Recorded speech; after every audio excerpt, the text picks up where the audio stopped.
마그네슘 글리시네이트의 역설과 흔한 오해. 마그네슘 글리시네이트가 깊은 숙면, 신경 안정, 다리 경련 완화 및 심장 건강에 도움이 된다는 이야기를 들어보셨을 겁니다. 실제로 그렇습니다. 하지만 아주 사소하고 흔한 습관 하나가 이 온순한 미네랄을 여러분의 기대와 정반대로 작용하게 만들 수 있습니다. 몸을 진정시키는 대신 새벽 3시에 눈을 뜨게 하고 가슴을 답답하게 만들며 심박수를 급격히 높일 수도 있죠. 대부분의 사람들은 그 원인을 알지 못한 채 스트레스나 노화 탓으로 돌리곤 합니다. 하지만 진실은 훨씬 단순합니다. 보충제 자체가 문제가 아니라 복용 방식이 문제인 것이죠.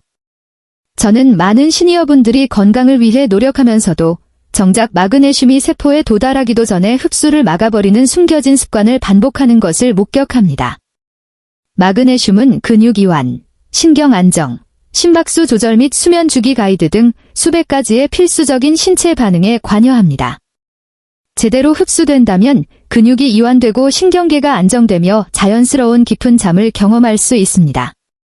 하지만 흡수가 차단되거나 배출되어 버리면 몸은 오히려 당혹스러운 증상들로 저항하게 됩니다. 20년 이상 시니어 건강을 연구해온 에밀리 카터 박사로서 저는 오늘 특히 60세 이후에 주의해야 할 마그네슘 복용 시 범하기 쉬운 8가지 치명적인 실수를 공개하고자 합니다. 건강한 식사 직후 복용하기 첫 번째 실수는 거의 모든 분이 놀라시는 내용입니다. 바로 건강한 식사 직후에 마그네슘을 복용하는 것입니다. 보통 보충제는 음식과 함께 먹는 것이 안전하다고 알고 계시지만 60세 이후에는 이 습관이 오히려 흡수를 방해할 수 있습니다. 통곡물, 콩류, 견과류, 시금치 같은 잎채소에는 피티산, 파이테이츠, 과옥살산, 악설레이츠이라는 성분이 들어 있습니다. 이들은 그 자체로 영양가가 높지만 마그네슘과 동시에 섭취하면 자석처럼 마그네슘을 붙잡아 혈액으로 흡수되지 못하게 막습니다. 여기에 우유나 치즈 같은 칼슘이 풍부한 음식까지 더해지면 문제는 더 커집니다.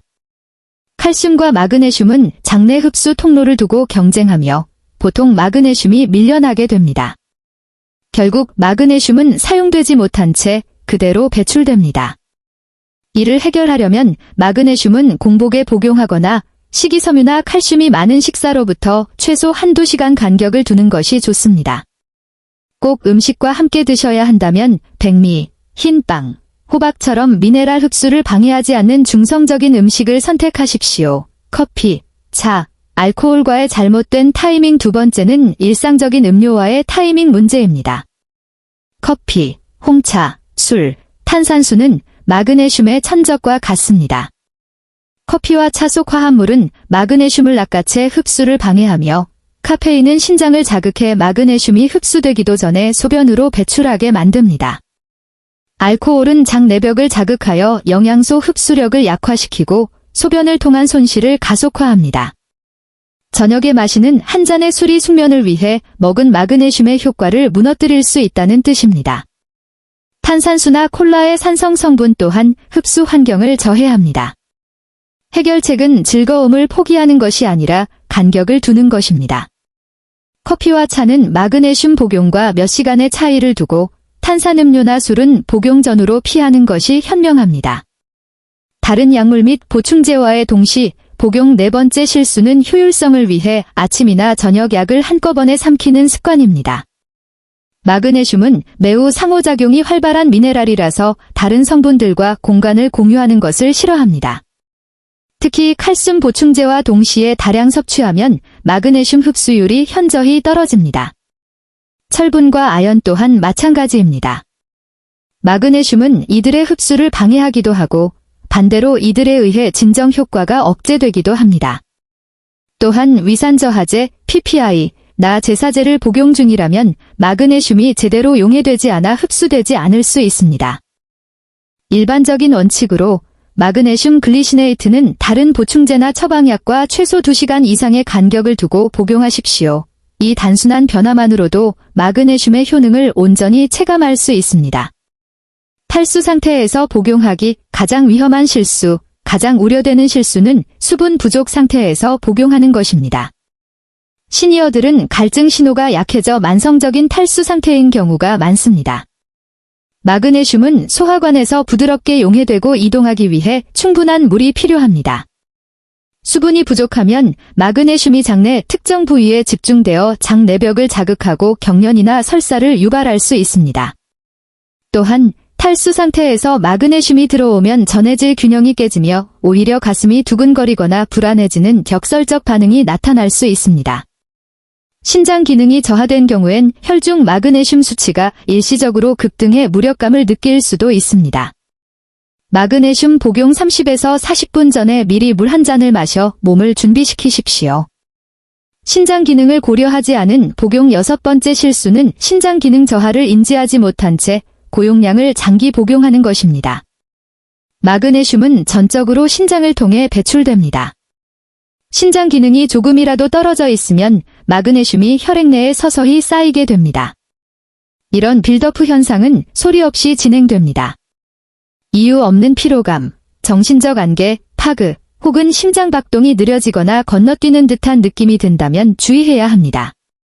특히 고혈압이나 당뇨가 있는 분들은 정기적인 검사를 통해 자신의 신장 수치를 확인하고 필요한 경우 전문가와 상의하여 용량을 낮추거나 분산해서 복용해야 합니다. 협력 영양소 없이 단독으로만 복용하기 7번째는 마그네슘이 세포 내로 들어가는 데 필요한 파트너를 무시하는 것입니다. 마그네슘은 고립되어 작동하지 않습니다. 특히 비타민 B6는 마그네슘을 혈류에서 세포 안으로 운반하는 핵심 역할을 합니다. B6가 부족하면 마그네슘은 세포 밖을 떠돌 뿐 진정 효과를 내지 못합니다. 또한 너무 엄격한 저염식을 유지하면 전해질 균형이 깨져 미네랄 운송에 차질이 생깁니다. 마그네슘이 제 역할을 하게 하려면 계란, 생선, 통곡물 등 비비타민이 풍부한 식단을 병행해야 합니다. 마그네슘은 팀 플레이어라는 사실을 잊지 마십시오. 도하게 흥분된 상태에서 잠을 강요하는 용도로 사용. 마지막 실수는 마그네슘을 수면제처럼 취급하는 것입니다. 마그네슘은 뇌를 강제로 끄는 진정제가 아닙니다. 신경계가 이미 휴식 모드로 진입하고 있을 때 그 과정을 지원할 뿐입니다. 밝은 화면을 보거나 스트레스 수치가 높은 상태에서 마그네슘을 먹는다고 해서 즉시 잠이 오지는 않습니다. 오히려 몸은 피곤한데 정신은 깨어있는 이상한 불일치를 경험할 수 있습니다. 마그네슘 복용 60에서 90분 전부터는 조명을 낮추고 자극을 줄이는 윈드다운 시간을 가지십시오. 마그네슘은 수면 스위치가 아니라 휴식으로 가는 마지막 부드러운 밀어주기여야 합니다.